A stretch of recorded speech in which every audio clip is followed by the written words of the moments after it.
Good morning, everybody. Look who it is. It's me. How's it going? It's Tuesday, May 21st, 2024. My name is Matt, and this is your daily crypto news. So, if you've been paying attention, you probably noticed that the price went up bigly. And there's rumors that we're going to get a spot Ethereum ETF. Standard Chartered, the financial giant with over $800 billion worth of assets under management, they said that they expect the United States Securities and Exchange Commission to approve a spot Ethereum exchange-traded fund later this week. They said that they are 80 to 90% certain that the SEC will approve the ETH ETF. And why this week? Well, because there's two ETFs coming up for deadlines. The first one is a Van Eck ETF, and the deadline for the SEC to make a decision on this ETF is May 23rd. ARK Invest 21 shares deadline is the 24th, so there's going to have to be a decision. If this goes through, then Standard Chartered says moon to all, making a Bitcoin price prediction of $150,000 and an ETH prediction of $8,000. By the end of this cycle, it says, I don't know what that means, but I think that the ETH might be right, but the Bitcoin might be low. Not financial advice.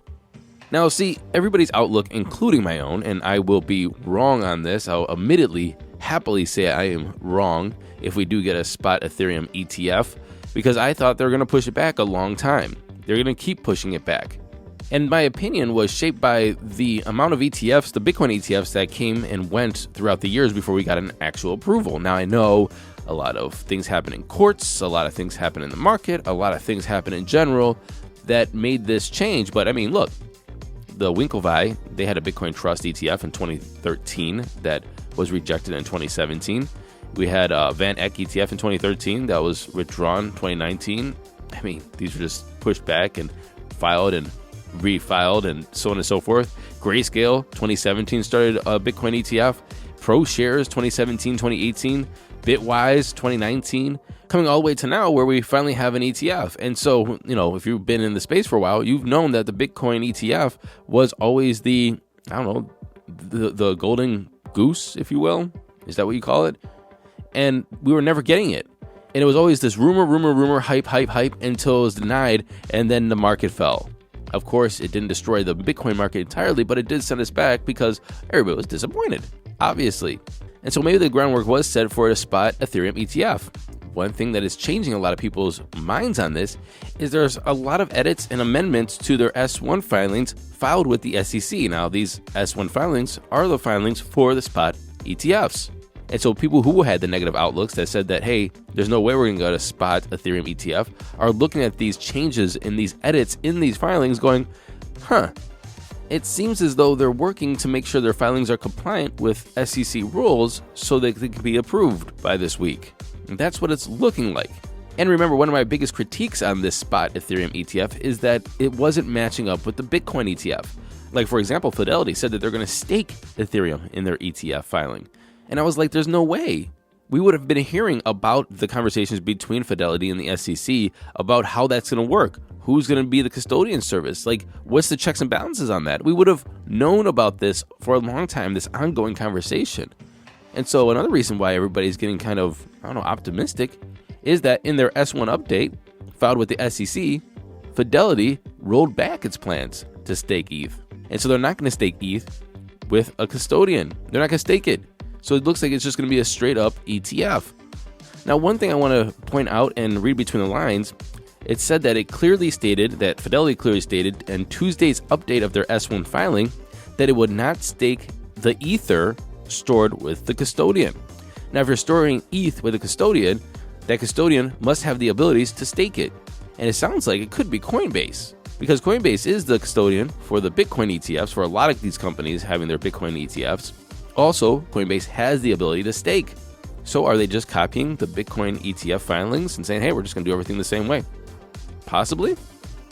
Well, because of these rumors, because of this optimism, Ethereum soars above $3,600, as well as a lot of other tokens, as well as Bitcoin. We'll get into the price in a minute. But if you go over to Polymarket, which is a degen prediction betting market, where you could basically make wagers and bets on just about anything, they're saying there's a 71% chance that an Ethereum ETF will be approved by May 31st, and a 51% chance that ETH will hit 4,000 by Friday. So obviously, I'll be happy to be wrong with all this. History said that we're going to get denied a lot of times, and more than likely this is going to have to be settled in the court. And that's how I figured out it would happen. Is we'll get denied, and then they'll go to court, and then they'll finally be reluctantly approved. If that's not the case, that's great. But I also want to make sure that everybody understands that it could still be denied. We haven't got the approval yet. People are looking at Thursday. So what would happen on Thursday? If it gets approved, moon. If it doesn't, we go down. And we're going to go down big, right? And so when I'm thinking about this, it's like, what's my time preference? Do I want to put money into Ethereum at 36, and if it doesn't get approved, it goes down, then I just hodl for a while and, wait for it to go back up? Because the cycle isn't over. The top isn't in. And so you buy it and you hold and you wait. If you're going to buy it, hold and wait and just forget about it. Or do you wait for it to be approved and know that you have capital and liquidity going into this market now from institutions? And so it's up to you, obviously. There's pros and cons with either of those strategies. Tell me what you're going to do. Matt@dailycryptonews.net. Now, but of course, if you look at the Bitcoin ETF, it came to a point where it was so obvious that it was going to get approved that it didn't matter. Are we at that point? Moving on to other news. As you know, Google had their I/O event showcasing their AI. We had OpenAI's AI event where they introduced ChatGPT 4o, which is for Omni. And because of all these things, all these other companies are going to come out and start debuting their own products, trying to integrate AI into their products. Well, Microsoft debuted Copilot Plus laptops and Surface Tablet Pros built around generative AI. These computers are designed to remember and later be able to find anything displayed on screen, including emails, websites, and applications, with a new recall feature that stores local snapshots of everything the user does. With Recall, you'll be able to access virtually what you've seen or done on your PC in a way that feels like having a photographic memory. This helps you remember things you may have forgotten, so you can find what you're looking for quickly and intuitively by simply using the cues you remember. So basically, the PC is going to be watching everything you do on it and storing it so you can search it later. Now, if you're a tech pundit, and you're probably going like, ooh, new tech, let's talk about it and hype up people that send me free stuff, like iJustine. iJustine says, wow, at Microsoft announcing their new Copilot Plus PC with this recall feature that lets you find anything that you have searched for or done on your computer. So cool. I personally am more along the lines with Cyberchick at Warriors_mob that says, talk about surveillance technology dangers. Windows 11 Recall AI feature will record everything you do on your PC. #privacy. That's more what I'm thinking. It's like, what is the security that is behind all of this? And I doubt that it's going to be very secure, because beginning on June 18th, Copilot Plus PCs will be available from Acer, Asus, Dell, HP, Lenovo, and Samsung. And the reason why I say that privacy is probably the last of their concerns is because with all these different companies making the hardware, I'm pretty confident that they didn't try to streamline a privacy aspect between all of this hardware to integrate into the Windows 11 Recall AI feature. Please let me know your thoughts. Matt@dailycryptonews.net. The prolific wallet draining service Pink Drainer has announced its retirement in a private Telegram group chat, according to blockchain sleuth Zach XBT. This is the scam as a service apologizes for the lack of prior notice before thanking its many customers, which are phishing scammers, who have used this Pink Drainer to steal more than $75 million over the past year. They said that they reached their goal, and now, according to plan, it's time for us to retire. Now, obviously, I don't agree with anybody making tools for people to scam people and phish customers and allow people to steal money. I think that's horrible. They're bad people. Like, seriously, they're bad people. However, there is a caveat here. I do kind of respect their discipline that said, hey, we reached our goal, let's get out, instead of starting to get greedy and then basically making yourself more vulnerable.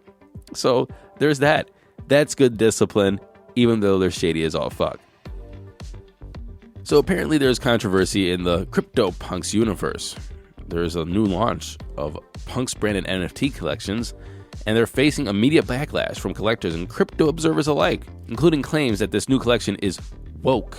And of course, if you go woke, you go broke, apparently.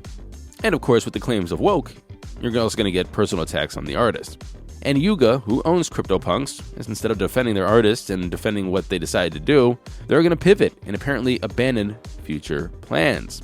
Over the weekend, artist Nina Chanel Abney unveiled her new collection called Super Punk World, and she said that CryptoPunks are an iconic, pioneering project that has played a critical role in creating the digital collectible space. And by collaborating with Yuga, I saw an opportunity to be at the center of a unique intersection of art, technology, and culture. But as soon as it was released, critics and people in the crypto space have levied woke accusations on its emphasis of race and gender, including a black Santa. I don't know. Okay, make a black Santa CryptoPunk, and people get pissed.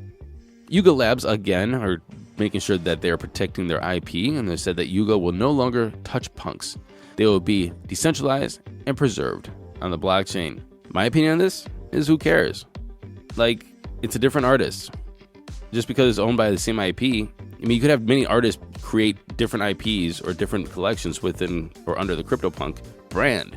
The original CryptoPunks are going to be the OG CryptoPunks. And just because you have Super World CryptoPunk or whatever other CryptoPunk collections, why is that going to devalue the OG collection? I mean, it possibly could, because then you cheapen the brand of CryptoPunks, but the OGs are still the OGs. That's first. But second is like, so what, they make a black Santa? Here's my biggest gripe.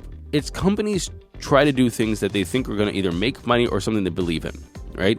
And so when it doesn't go their way, they back out of it and kind of like throw people on the bus. If you believe in the thing that you did, which either you were thinking about it or not, then defend it. Defend it, defend your decision, defend your company. If you thought it was something that was going to make money and it doesn't actually make money, then don't throw them under the bus. Don't capitulate with the masses with pitchforks and tiki torches.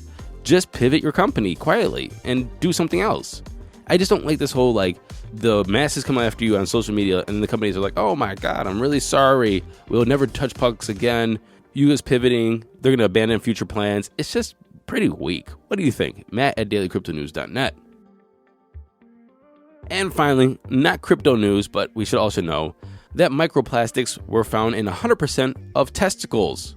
Yes, researchers found microplastics in 23 human testicles and 47 dog testicles that were tested.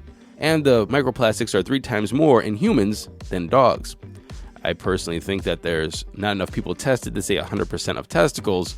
100% of the testicles that they tested, yeah, sure. But does everybody have plastics in their balls? You know, honestly, probably. Which is not good. And the more we learn about nanoplastics and how it's, you know, just kind of like chilling on your cells and your heart and your arteries and your balls, and it's kind of fucking crazy, to be honest with you. It's scary. And because of that, we at our home over here, we have been making very big changes of trying to figure out how to get plastic out of our lives, from cookware to cups, and it's just, and the more you start thinking about it, the more you realize it's almost damn near impossible. However, we're trying. Now, let's try to talk about those crypto prices. Here comes the money. Here we go. Money talk. And the time is 10:22 Eastern Daylight Savings Time. Oh yeah, that's AM, by the way. AM. Fear greed's at 70. We are greedy. Well in the greedy. Bitcoin sitting at $70,593, up 5.5% in 24, 15.3 in 7. Ethereum's at, oh wow, $3,790, up 22.8% in 24, 32% in 7. Tether's number 3, Binance is at 616, up 8% in 24, 8.8 in 7. And Solana is at 178, up 1% in 24, or 25% in 7. Solana was a good buyback at that 140. Anyway, rounding up top 10, we have USDC, XRP, Dogecoin at 17 cents, up 12.6% in 24, 16% in 7. Toncoin is at $6.39, down. I'm surprised.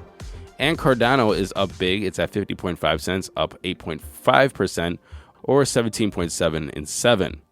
Total market cap is at 2.62 trillion, a Bitcoin dominance of 53.2, and an ETH dominance of 17.4. That was our show today. I'll see you tomorrow. I'm here Tuesday, Wednesday, and Thursday. Sarah will be back on Friday. And until tomorrow, happy hodling, everyone.